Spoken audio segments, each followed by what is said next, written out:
বুঝলাম না ভাই, বুঝলাম না কাহিনী কি, সেটাই তো বুঝলাম না। মানে কি নিজের ব্যাগ নিজে লাথি মারলো নাকি? নিজের ব্যাগ কি নিজে লাথি মারলো?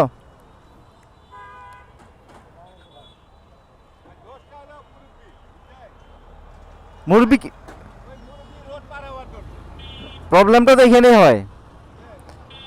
একটু আগে আসার সময় আমার সাথে এক মুরব্বী রাস্তা পার হইতেছে, মানে আমি যদি ফুল ব্রেক না করি মুরব্বীর উপর দিয়ে আমি চড়ে দিই।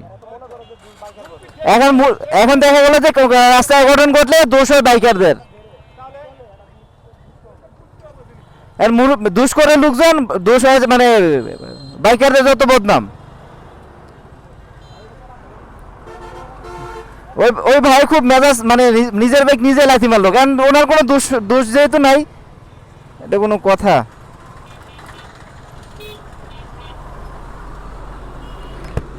এই হচ্ছে রাস্তাঘাটের অবস্থা, কখন যে কোথায় কি হয়। একটু আগে যে বাইক, মানে বাইক নিয়ে পড়ে গেল এক আঙ্কেল, রাস্তা পাড়িতেছে। ওই রিক্সাওয়ালা মামা যেটা বললো আর কি, যে বাইকের কোনো দোষ নাই, দোষটা হচ্ছে ওই চাচার, রাস্তা পাড়ে দৌড় দিছে রাস্তার মাঝখান দিয়ে। আসলে দুর্ঘটনাগুলো এভাবেই ঘটে। তা আমরা মনের ইচ্ছাকৃত হোক বা অনিচ্ছাকৃতভাবে হোক, যখন আমরা রাস্তা পারাপার হই, আমরা কোনো দিকে না থাকে হুট করে দৌড় দিই। হুট করে দৌড় দেওয়ার কারণে আসলে রাস্তাঘাটে মানে এই ধরনের অনাকাঙ্ক্ষিত দুর্ঘটনাগুলো ঘটে।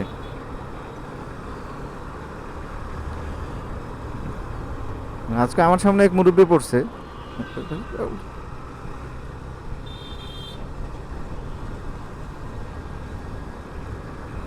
আমি যদি ফুল ব্রেক না করতাম তাহলে হয়তো মানে ওই চাচার উপর দিয়ে চলে যেত।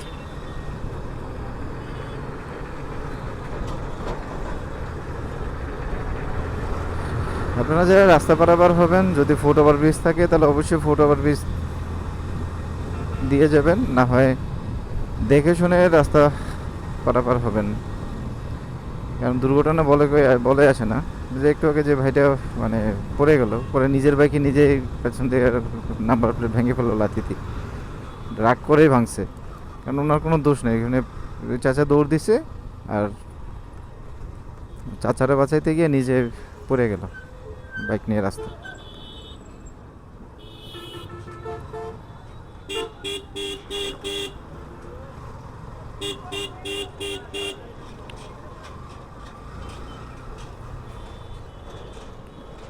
ওকে, ভালো থাকেন সবাই, সুস্থ থাকেন।